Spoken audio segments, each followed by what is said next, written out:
موت کا وقت نہ ہو تو موت خود زندگی کی حفاظت کرتی ہے، اور جب وقت قریب آ جائے تو زندگی بھاگتے ہوئے جا کر موت کو گلے لگا لیتی ہے۔ لوگوں کو اپنی اچھائیاں بتا بتا کر ساتھ رہنے کی بھیک مت مانگیں، اپنی کچھ برائیاں بتا کر دیکھیں ساتھ کون کون چلتا ہے۔ جب آپ کو محسوس ہو کہ آپ کا وجود، آپ کے الفاظ، آپ کی ذات کسی کے لیے بوجھ ہے تو سب معاملات کو اور لوگوں کو وقت اور حالات پر چھوڑ دیں۔ یا اللہ، ہم تیری اچانک گرفت اور تیری ہر قسم کی ناراضگی سے پناہ چاہتے ہیں اور تیری رحمت کے طلبگار ہیں۔ اللہ سے رجوع کرنے میں کیسی جھجھک، اس کے پاس تو گزرے ہوئے کل کی معافی بھی ہے اور آنے والے کل کا انعام بھی۔ ڈھونڈنے کی نظر سے دیکھو تو ہر سوال کا جواب موجود ہے قرآن میں۔ برائی کا راستہ بھول جانے سے ہی نیکی کا راستہ ہاتھ آ سکتا ہے۔ مرنے کے بعد گھر والے آپ کے پیسوں کا قرض تو اتار دیں گے، مگر کسی کے ساتھ کیے ہوئے ظلم اور زیادتی کا قرض نہیں اتار پائیں گے، اس کا حساب خود دینا ہوگا۔ اگر کسی کو خوشی نہیں دے سکتے تو اپنے کردار سے کسی کا تکلیف بھی مت دو۔ کسی کا دل دکھا کے تم اپنے سکون کے لیے مارے مارے پھرتے رہو گے، لیکن پھر بھی تمہیں سکون نہیں ملے گا۔ انسانیت، غلطی سے قبر پہ پاؤں آنے سے گھبرانے والے ہم لوگ زندہ انسانوں کو کتنی آسانی سے رون دیتے ہیں۔ اللہ ناراض ہو تو روٹی نہیں چھینتا بلکہ سجدے کی توفیق چھین لیتا ہے۔ ہر انسان کا ایک اکاؤنٹ ہے اللہ کے بینک میں، اس میں کچھ نہ کچھ جمع کراتے رہنا چاہیے، لیکن خاموشی سے، زیادہ شور سے نقصان کا خدشہ ہے، منافقت کا خدشہ ہے، شیطان کی مداخلت کا خدشہ ہے۔ اللہ پاک فرماتے ہیں، اے بندے، کتنا بھی جینا مشکل ہو تو رحم مانگ، حوصلہ مانگ، لیکن اپنے لیے موت یا عذاب نہ مانگ۔ ایسا وہ کرتے ہیں جنہیں مجھ پر یقین نہیں، میں تو پتھر میں بھی کیڑے کی مدد کرتا ہوں، تو پھر بھی انسان ہے۔ اللہ نے انسان کا دل بنایا لیکن اس کا سکون اپنے پاس رکھا، اور اللہ نے فرمایا، یاد رکھو سکون صرف اللہ کی یاد میں ہے۔ جب دل ٹوٹ جائے تو اللہ کے آگے جھک جاؤ، کیونکہ اس سے بہتر تو کوئی جان ہی نہیں سکتا کس رنگ کے دھاگے سے کہاں پیوند لگانا ہے۔ اور تقدیر اللہ کے ایک اشارے پر بدل جاتی ہے۔ تم یقین تو رکھو، وہ بہتر لے کر بہترین دے گا۔ کچھ مدت گزر جانے کے بعد تمہیں معلوم ہوگا کہ اگر اللہ تمہیں تمہارے انتخاب پر چھوڑ دیتا تو تم ڈوب جاتے۔ لالچ ایسی پیاس ہے جسے سمندر کا پانی بھی نہیں بجھا سکتی۔ ہمت کبھی نہ ہاریں، کیونکہ دھوپ کتنی بھی تیز ہو سمندر سوکھا نہیں کرتے۔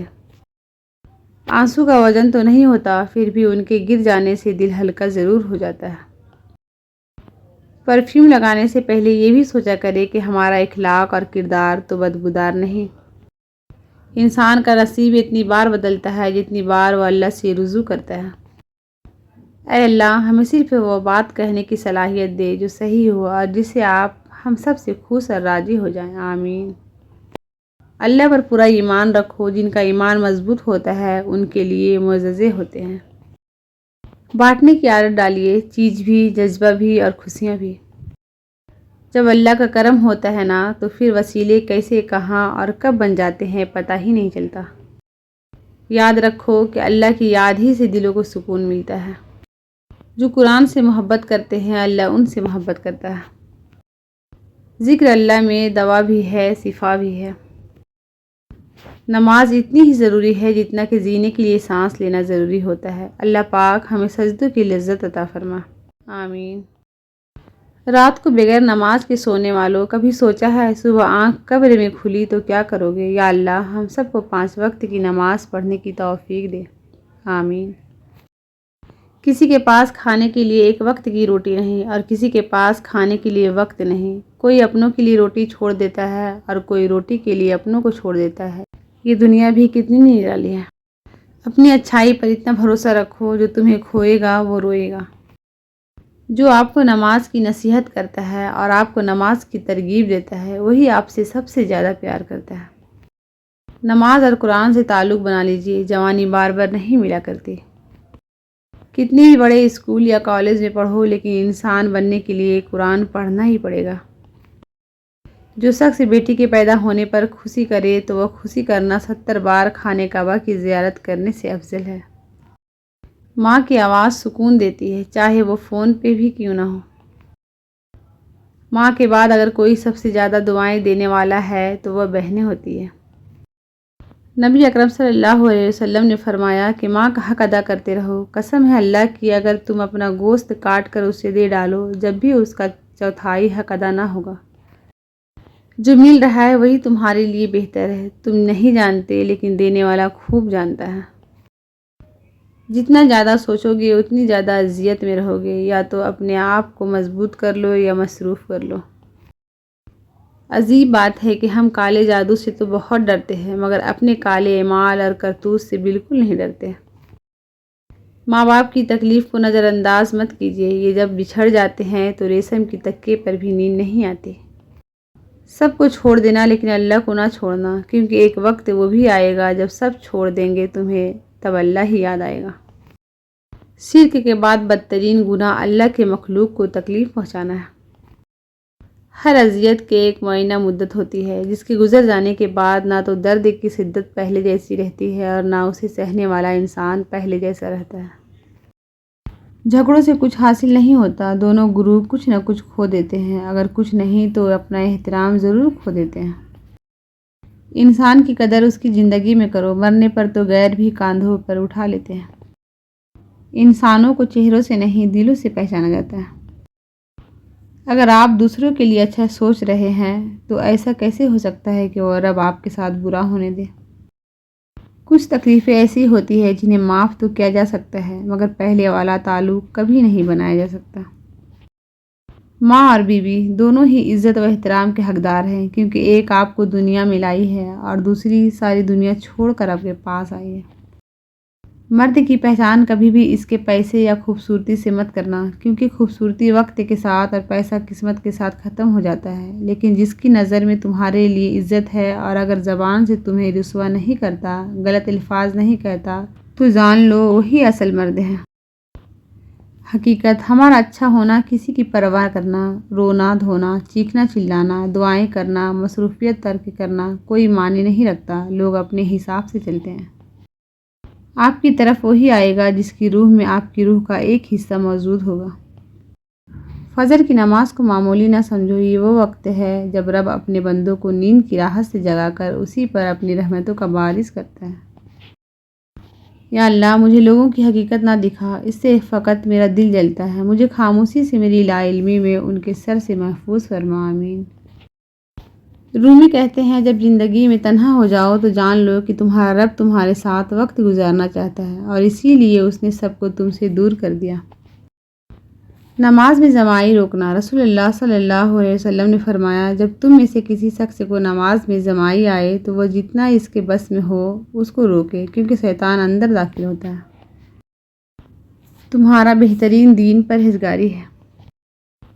جب بجلی چلی جاتی ہے تو ہم سوچتے ہیں کہ کاش موبائل چارج کر لیتے، اسی طرح ایک دن اس دنیا سے چلے جانے کے بعد سوچیں گے کہ کاش کچھ نیک اعمال کر لیتے۔ اپنے گھر کے بزرگوں کی آنکھیں کبھی بھیگنے مت دینا، کیونکہ جس گھر کی چھت سے پانی ٹپکتا ہے اس گھر کی دیواریں بھی کمزور ہو جاتی ہیں۔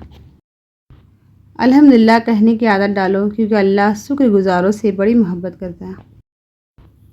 ہمیشہ خوش رہا کرو، کیونکہ پریشان ہونے سے کل کی مشکل دور نہیں ہو جاتی بلکہ آج کا سکون بھی چلا جاتا ہے۔ زمین اچھی ہو لیکن پانی ٹھیک نہ ہو فصل خراب ہو جاتی ہے۔ گھر اچھا بنا لو لیکن گھر میں دین نہ ہو تو نسل خراب ہو جاتی ہے۔ داڑھی اور پردہ، داڑھی اور پردے کے لیے اتنی دلیل کافی ہے کہ کائنات کے سب سے حسین چہرے پر داڑھی تھی اور کائنات کی سب سے پاکیزہ عورتوں نے پردہ کیا ہے۔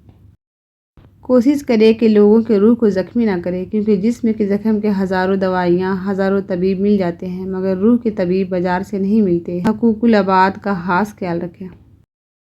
وقت، دولت، رشتے، یہ وہ چیزیں ہیں جو ہمیں مفت میں ملتی ہے مگر ان کی قیمت کا تب پتہ چلتا ہے جب یہ کہیں کھو جاتی ہے۔ صبر، شکر، ذکر اور فکر چاروں بہت بڑا درجہ رکھتے ہیں۔ صبر مشکل کو ٹالتا ہے، شکر نعمت کو بڑھاتا ہے، ذکر درجات کو بلند کرتا ہے، فکر گناہوں سے روکتا ہے۔ انسانیت کی ایک پہچان یہ ہے کہ کسی کی مجبوری سے فائدہ اٹھانے کے بجائے اس کے لیے آسانی کا سبب بنا جائے۔ زندگی اتنی سستی نہیں کہ اے لوگوں کے تلخ رویوں کی وجہ سے ہار دیا جائے۔ مسکرائیے کہ زندگی صرف اس رب کی امانت ہے جس نے اس کائنات کی کسی شے کو بیکار نہیں بنایا۔ شکر ادا کرے کہ آپ سے محبت کرنے والا کوئی عام نہیں بلکہ اس کائنات کا رب ہے۔ ہر شخص اپنا درخت الگ الگ لگانا چاہتا ہے۔ یہی وجہ ہے کہ انسانیت کا باغ تیار نہیں ہوتا۔ مطلب یہ ہے کہ ہر شخص اپنا فائدہ سوچتا ہے، کسی دوسرے کا نہیں۔ ایک انتقال کے بعد زمین آپ کے نام ہوتی ہے اور ایک انتقال کے بعد آپ زمین کے نام ہوتے ہیں۔ بس یہی ہے زندگی کی حقیقت۔ زندگی کی حسین لمحات واپس نہیں آتے، لیکن اچھے لوگوں سے تعلقات اور ان سے وابستہ اچھی یادیں ہمیشہ دلوں میں زندہ رہتی ہیں۔ پہلے سونا آسان تھا، لائٹ بند ہوتے ہی نیند آ جاتی تھی، لیکن اب جب بھی ہم سونے کے لیے اندھیرا کرتے ہیں، سوچ کی موم بتیاں صبح تک جل رہی ہوتی ہیں۔ ہماری دنیا کے مسائل اتنے زیادہ نہیں ہیں جتنے تن سوال، دل دکھا دینے والی تبصرے ہیں۔ اگر صرف زبان روک لی جائے تو لوگوں کی دلوں کی تکلیف کم ہو جائے گی اور بہت سے دلوں کو سکون ملے گا۔ آنسو مسکراہٹ سے زیادہ اسپیشل ہوتے ہیں، پتہ ہے کیوں؟ کیونکہ مسکراہٹ تو ہر کسی کے لیے ہوتی ہے، مگر آنسو صرف ان کے لیے ہوتے ہیں جنہیں ہم کھونا نہیں چاہتے۔ گھر تب تک نہیں ٹوٹتا جب تک فیصلہ بڑوں کے ہاتھ میں ہوتا ہے۔ جب گھر کا ہر کوئی بڑا بننے لگے تو پھر گھر ٹوٹنے میں دیر نہیں لگتی۔ جنت میں سب ہے لیکن موت نہیں، قرآن میں سب کچھ ہے لیکن جھوٹ نہیں، دنیا میں سب کچھ ہے لیکن وفا نہیں، انسان میں سب کچھ ہے لیکن صبر نہیں۔ وقت کبھی بھی ایک سا نہیں رہ سکتا، دن بگڑتے ہیں، سنورتے ہیں، گزر جاتے ہیں۔ اندر سے ٹوٹ جانا بھی اللہ کا احسان ہوتا ہے۔ جب تک انسان اس حقیقت سے نہیں گزرتا، اس کو صحیح معنوں میں احساس نہیں ہوتا کہ اللہ کے آگے درد اور طرف سے سجدہ ریز کیسے ہوا جاتا ہے۔ سب سے بہترین وسیلہ آپ کے اپنے دونوں ہاتھ ہیں۔ اپنے دونوں ہاتھ اکٹھے جوڑ کر جب آپ اپنی مشکلات کا حل تلاش نہ کر سکے تو اللہ کے آگے پھیلائے، اللہ آپ کے ہاتھوں کو کبھی خالی نہیں لوٹائے گا۔